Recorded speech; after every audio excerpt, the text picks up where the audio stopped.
आप देख रहे हैं प्रवासी संदेश। भगवान भोलेनाथ के त्रिशूल पर टिकी है काशी नगरी। मां गंगा के किनारे बसे इस अलमस्त शहर का दुनिया में बड़ा धार्मिक महत्व है। यहाँ का काशी विश्वनाथ मंदिर अपने पौराणिक और धार्मिक महात्म के लिए जाना जाता है। देश के प्रधानमंत्री नरेंद्र भाई मोदी जब से यहाँ के सांसद हुए हैं, दुनिया का सबसे प्राचीन ये शहर निरंतर विकास कर रहा है। वाराणसी के चहुमुखी विकास और काशी विश्वनाथ मंदिर के नव निर्माण पर हमने बनारस के प्रकांड विद्वान पंडित दीपक मालविया से बात किया। काशी विश्वनाथ मंदिर बोर्ड के ट्रस्टी दीपक मालविया के साथ हुई हमारी ये वार्ता आपको जरूर पसंद आएगी। नमस्कार दीपक जी, मैं अभिज्ञान उपाध्याय प्रवासी संदेश में आपका स्वागत करता हूं। आपने बदलते हुए बनारस को बहुत करीब से देखा है। शहर में हुए इस परिवर्तन पर आप क्या कहना चाहेंगे?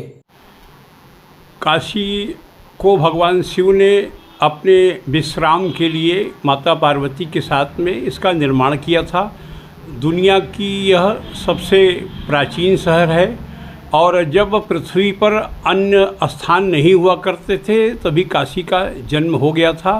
भगवान शिव ने इसे अपनी शरणस्थली के रूप में निर्माण किया था।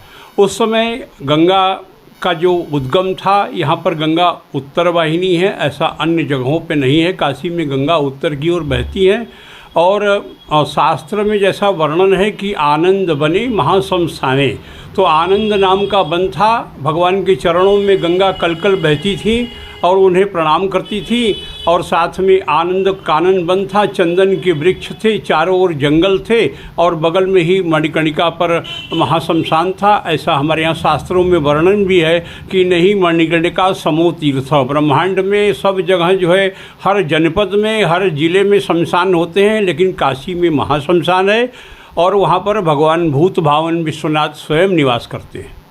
अभी मंदिर के विस्तारीकरण के पश्चात माननीय प्रधानमंत्री जी जब भी काशी आगमन होता है उनका, तो बाबा विश्वनाथ के चरणों में प्रणाम करने के लिए वो अवश्य जाते हैं। अभी किसी दानदाता ने मंदिर को एक बड़ी मात्रा में स्वर्ण दिया है, जिससे अंदर के मंदिर का गर्भगृह पूरा की पूरा स्वर्ण मंडित हो गया है। फिर किसी दूसरे दानदाता ने अभी दान दिया है, जिन लोगों ने अपने नाम को गुप्त रखने के बारे में कहा है। अब वो मंदिर के बाहर की दीवारों पर भी सोना चढ़ाया जा रहा है और कुछ दिनों में शिखर पर तो स्वर्ण लगा ही हुआ था, अब मंदिर के चारों ओर स्वर्ण जटित हो जाएगा और एक अलग छटा एक भगवान शिव की दिखाई पड़ेगी। देश के प्रधानमंत्री यहाँ से 2 बार चुनकर लोकसभा में पहुंचे हैं। इस संयोग को आप किस तरह से देखते हैं और काशी को इसका क्या लाभ मिला? भारत के यशस्वी प्रधानमंत्री जी ने जब काशी आगमन जब उनका हुआ और उन्होंने लोकसभा के चुनाव के लिए अपना नामांकन किया, तो उन्होंने अपने एक भाषण के दौरान एक स्पीच में कहा था कि माँ गंगा ने मुझे बुलाया है। तो उस समय की गंगा और वर्तमान समय की गंगा पिछले 8 वर्षों से जब से प्रधानमंत्री जी इस संसदीय क्षेत्र का प्रतिनिधित्व कर रहे हैं, बहुत काफ़ी अंतर है। एक समय ऐसा हो गया था कि गंगा का जल आचमन करने के योग्य नहीं था, परंतु काफ़ी अथक प्रयास से जो नमामि गंगे संस्थान है, भारत सरकार का उपक्रम है, इसके माध्यम से गंगा की अनवरत सफाई की जा रही है। जो नाले यहाँ पर काशी में विभिन्न इलाकों में 80 से वरुणा के बीच में गंगा में निरंतर गिरते थे, उसमें 95% से ऊपर ये बड़ी ईमानदारी से कहा जा सकता है कि वो नाले अब बंद हो गए हैं और गंगा का पानी एकदम स्वच्छ है और आचमन करने और पीने के योग्य हो गया है। रहा दूसरा, आपने विकास की पर चर्चा की। हम लोग बहुत अच्छे से कह सकते हैं कि काशी में सड़कों का जाल और कुछ पुल जो बहुत आवश्यक थे, जिनके निर्माण से काफ़ी लोगों को अब विभिन्न जनपद के किनारे से शहर में प्रवेश करने में सुविधा उत्पन्न हो रही है, उन पुलों का निर्माण किया गया और बाईपास वाराणसी से के मार्ग से होते हुए शिवपुर से एयरपोर्ट जाने का रास्ता, ये तमाम तरह की सुविधा ये दिखाई पड़ रही है काशी में। काशी में हथकरघा के लिए बहुत बड़ा काम किया गया, वो चौका घाट क्षेत्र में और लालपुर में, जहाँ से काशी के बुनकरों को अत्यधिक लाभ प्राप्त हुआ है और उनके द्वारा हस्तशिल्प के बनाए गए की वस्तुएं देश के जनमानस में चारों ओर फैल रही हैं और काशी के सिल्क का पूरी दुनिया में प्रचार प्रसार हो रहा है। काशी के पौराणिक महात्म्य पर थोड़ा प्रकाश डालें ताकि हमारे दर्शकों को इस शहर के बारे में विस्तार से पता चल सके। हम जिन जगह पर बैठकर आपको इंटरव्यू दे रहे हैं, अपना आपसे वार्ता कर रहे हैं, ये एक वाराणसी का सिटी साउथ इलाका है। इसे शहर दक्षिणी कहते हैं और इसे वाराणसी का हृदय भी कहते हैं। यहाँ पर सर्वाधिक देवताओं की मूर्तियाँ, घर घर में शिवालय, देवस्थान, जैसे पूरे देश में 56 विनायक हैं, तो 56 विनायक काशी में भी 56 विनायक हैं। देवी के तीर्थ जो सारे पूरे भारत में पाए जाते हैं, जब भगवान माता पार्वती नाराज होकर यज्ञ कुंड में कूद गई थी और उसके बाद जो उनका जो शरीर था, भूभाग था शरीर का, वो आकाश मार्ग से उड़कर जो है पृथ्वी पर तबाही फैला रहा था, तब भगवान विष्णु ने अपने सुदर्शन चक्र से माता जी के जो अंगों को काट काट कर जगह पे गिराया है। वो 51 तीर्थ इस धरती पर विद्यमान हैं। उसमें कुछ हिस्से, एक आध दो तीर्थ बांग्लादेश चले गए हैं और पाकिस्तान में हिंगलाज महारानी का भी जो है वो पाकिस्तान में है, लेकिन वो 51 तीर्थ काशी में विद्यमान हैं। 56 विनायक हैं, 64 भैरव, 64 योगिनियाँ यहाँ पर हैं। समस्त भैरव यहाँ पे निवास करते हैं, जो पृथ्वी पर कहीं भी प्राप्त है। द्वादश ज्योतिर्लिंग की जो चर्चा की गई है, वो केदारनाथ हो, भीमाशंकर हो, नासिक हो, उज्जैन हो, वो सारे यहाँ विद्यमान हैं। वहाँ यहाँ महामृत्युंजय का भव्य मंदिर है। भगवती का, दुर्गा का नवरात्र में 9 दिन जो माता जी की आराधना की जाती है, सारी 9 देवियों की मूर्ति यहाँ विद्यमान है। और साथ में जो 9 गौरी जो है, 9 गौरी भी है। इसमें एक श्रृंगार गौरी, जिसमें आजकल ज्ञानवापी परिसर में विवाद का विषय है, वो भी यहीं पर विद्यमान है। काशी विश्वनाथ मंदिर को जो नया स्वरूप मिला है उसके बारे में भी कुछ बताइए। लोग कहते हैं कि मंदिर का पूरी तरह व्यवसायीकरण हो गया है, क्या कहना चाहेंगे आप? सौभाग्यवश जब हम इस चर्चा को कर रहे हैं तो हम आपको बताना चाहेंगे कि मैं काशी विश्वनाथ मंदिर का एक ट्रस्टी हूँ, जो वहाँ पर ट्रस्ट काम कर रहा है। ट्रस्ट बोर्ड, उसके एक प्रेसिडेंट हैं और ट्रस्टी हैं, तो हम उसमें काम कर रहे हैं। ऐसा कतई नहीं है, एकदम अनर्गल है। हाँ, इतना ज़रूर कह सकता हूँ कि इतने अल्प समय में माननीय प्रधानमंत्री जी ने जैसा कहा था विश्वनाथ धाम के बारे में, वो उन्होंने कर दिखाया। और 2 वर्षों में 350 मकान खरीदकर मात्र 3500 स्क्वायर फीट में काशी विश्वनाथ का मंदिर हुआ करता था।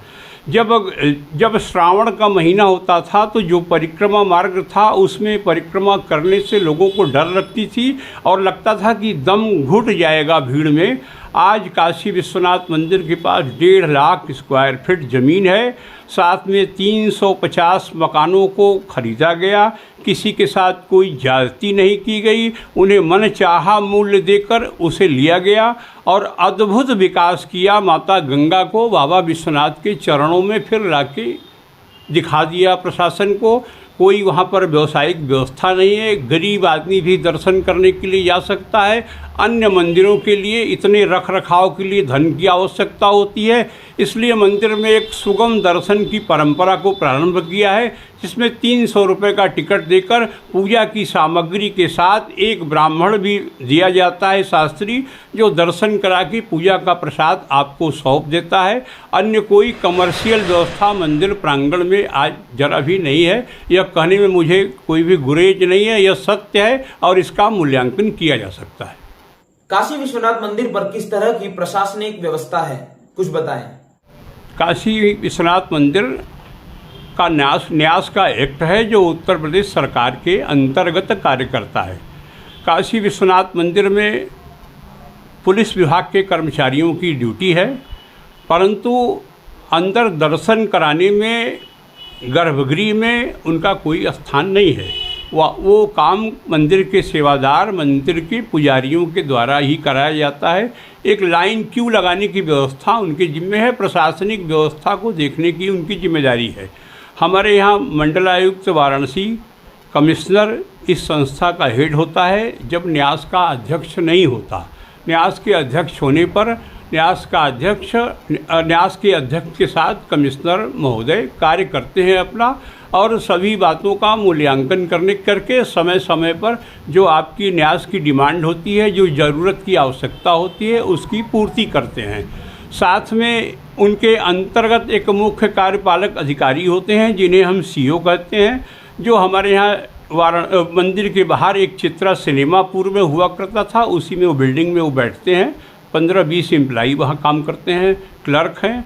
मंदिर में जो सेवादार हैं, झाड़ू लगाने वाले, सफाई करने वाले, प्लस मंदिर के पुजारी, इनकी संख्या लगभग 150 के आसपास है।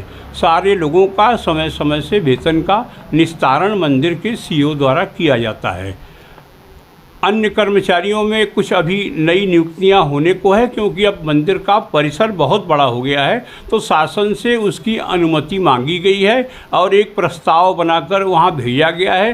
जब राज्य सरकार की स्वीकृति हो जाएगी, कैबिनेट की बैठक से वो पास हो जाएगा, तो वो लोग भी काम करना शुरू कर देंगे। सुरक्षा के क्या इंतजाम हैं? सुरक्षा की बहुत अभूतपूर्व व्यवस्था है, क्योंकि वर्तमान समय में जो मंदिर का प्रांगण है उसमें ज्ञानवापी मस्जिद है, और आप इस समय देख सकते हैं कि सारी दुनिया की मीडिया लगभग 10-15 दिनों से इस वाराणसी शहर के जनपद के विभिन्न स्थानों पर डेरा डाले हुए हैं, और वो बराबर इस मंदिर में होने वाली गतिविधियों को, न्यायालय में की जाने वाली कार्रवाइयों पर निगाह रखे हुए हैं, और सारे चैनल इस समाचार को बराबर प्रकाशित कर रहे हैं। इस कारण से और इसके पूर्व से भी जब खुफिया एजेंसियों को जैसी जानकारी प्राप्त होती है, उसी हिसाब से यहाँ पर सुरक्षा की व्यवस्था की जाती है। मंदिर की सुरक्षा व्यवस्था एकदम अभेद्य है, कोई व्यक्ति ऐसे कहीं से जा नहीं सकता किसी प्रकार का। जब हमारे यहाँ कोई वीआईपी भी दर्शन करने के लिए आता है, तो उसके जो गार्ड गनर होते हैं उन्हें गेट पर रोक लिया जाता है, और मंदिर की सुरक्षा उन्हें प्रोवाइड कराई जाती है, और सारे असलहे उनके बाहर जमा कर लिए जाते हैं। हमारे मुंबई के दर्शकों के लिए आपके क्या संदेश हैं? जब प्रधानमंत्री जी ने इस मंदिर का इनॉग्रेशन किया था और विस्तारीकरण के बाद, तो उसके बाद इस मंदिर में आने वालों की संख्या बहुत अधिक एकाएक इजाफा हो गया, बहुत वृद्धि हो गई। और मेरा ऐसा आकलन है कि मैं मंदिर में एक बार प्रतिदिन जाने का प्रयास करता हूँ। किन्हीं कार्यों में व्यस्तता होने के कारण मैं कभी कभी नहीं जाता, लेकिन मैं जो देखता हूँ कि महाराष्ट्र के लोग भारी संख्या में, वाराणसी से महाराष्ट्र का बहुत गहरा संबंध है, और पूर्वांचल से मैं कह सकता हूँ कि ये आजमगढ़ है, ये गोरखपुर है, ये देवरिया है, ये जौनपुर है, भदोही, मिर्ज़ापुर, प्रतापगढ़ तक कह सकते हैं। ये सारे लोगों का बम्बई में जाकर रोजी रोटी के लिए लोग अपने काम कर रहे हैं। कोई 50 वर्ष पूर्व से है, कोई नया है। तो सारे लोग जब लौट के यहाँ आते हैं, तो अधिकांश उत्तर भारतीय की मनसा होती है कि बाबा विश्वनाथ का दर्शन करने का अवसर प्राप्त हो।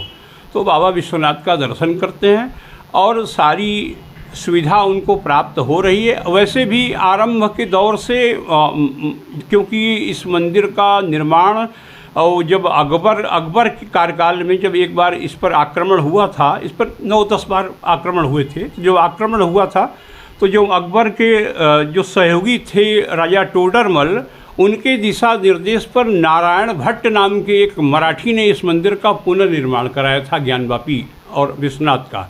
तो यहाँ मराठियों का बहुत गहरा लगाव है। हमारा ये उनके लिए संदेश है कि वो भारी मात्रा में आएँ, बाबा विश्वनाथ का दर्शन करें। मंदिर तभी चलेगा जब दर्शनार्थी, उसके भक्त वहाँ पे आएंगे, तो उनका स्वागत है, और अवश्य कहीं कभी उन्हें कोई दिक्कत नहीं होगी। और ऐसी व्यवस्था मंदिर ने स्वयं कर दिया है कि दिक्कत की व्यवस्था नहीं है।